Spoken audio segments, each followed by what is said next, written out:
Hoy vamos a hablar sobre los artículos, the articles, and the gender of nouns in español.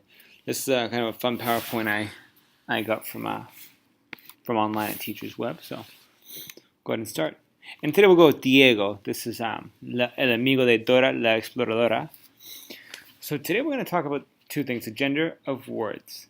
That's something we don't have in English. That's something new for all of us. In articles, which is something else we're going to talk about, which is a grammar thing. And so here's a couple things you want to keep in mind.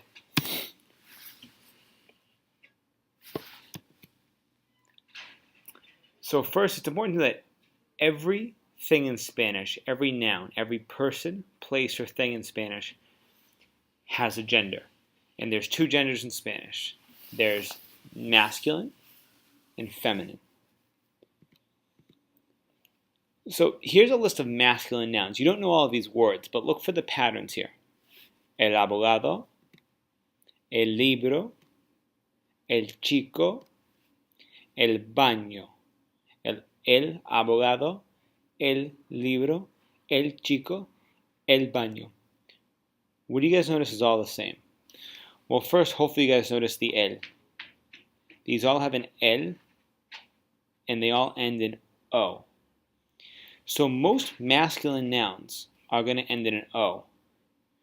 And for masculine nouns, we're going to use the el in front of it. So I know a lot of you in class have been asking, when do I use the el? When do I use the la?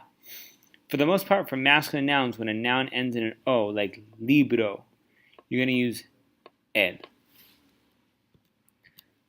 Now check out these nouns.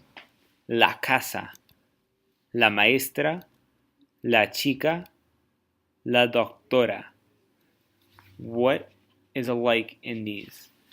And hopefully you picked up even faster this time on the pattern. They all have la. But why do they have la? Because they all end in a. They all end in a. La casa, la maestra, la chica, la doctora. And so you'll notice some of these make sense, right? Like la chica is a girl. And in the last slide we had el chico. That's a boy. But why is libro a book? El libro. And why is la casa, right here, la casa, which means house, why is that feminine? Because a house is in a female and a book is in a boy or a guy. Some nouns just don't make sense. They just are masculine or feminine. Not all of them make sense. So you just have to memorize them. But it's easy to pick up usually with the a at the end.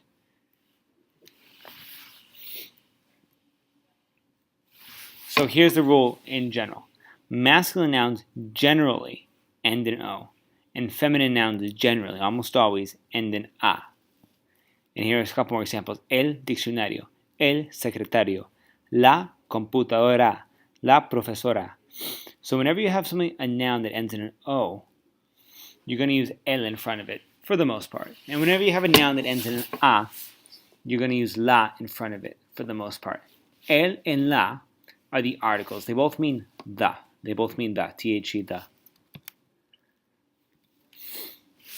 The technical grammatical word, and you guys don't need to know this, is called definite articles. They're definite articles, but you don't need to know that. They both mean the. El chico, the boy. La chica, the girl.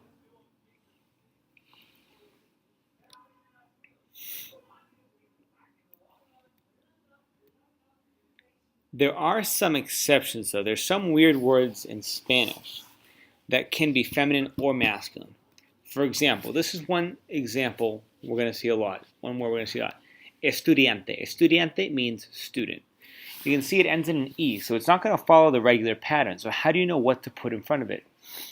Well, in this case, estudiante could be el estudiante or la estudiante. But they don't mean the same thing. What do you think the difference is? El estudiante is going to be a male student. Well, la estudiante is going to be a female student. So you have to be careful with those. And we'll keep practicing these in class.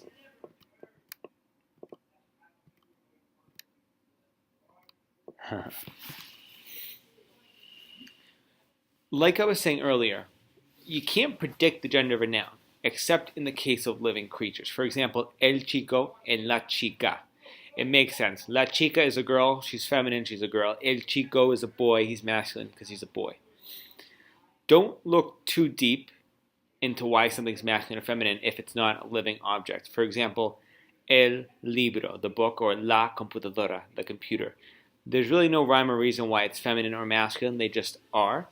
So as we learn vocab throughout the year, you're going to want to just kind of memorize what goes with the noun, the el or the la.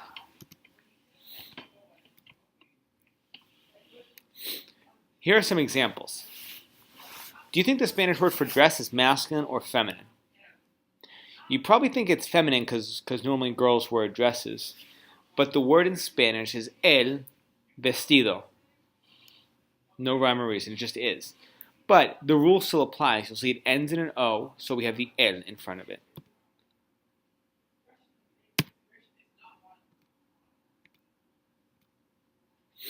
And let's try this again. How about necktie? So a lot of us wear ties every single day. Masculine or feminine? Again, usually guys are the one wearing the ties. But the word in Spanish is la corbata. So again, it's feminine. No reason why. The good news though is it still follows that general pattern. It ends with an a, so it starts with la. And this is just something to jot down in your notes too, because these don't end with o or a. And this is going to be really helpful throughout the year. So just jot this down. Nouns that end in sion, dad, tad, and tud are always feminine. Here are some examples. We have televisión, ciudad, conversación, libertad, and actitud. These are all feminine, so it's going to be la televisión, la ciudad, la conversación, la libertad, la actitud. And that's all you got to know about artículos for the moment, okay? So we're going to do a little practice with this tomorrow. But for the most part, this is just something to keep in the back of your mind throughout the year and throughout your time taking Spanish. It's really important. We'll practice tomorrow. It can be a little tricky at first because it doesn't happen in English, but I promise to pick up on it quick. Hasta mañana. Buenas noches.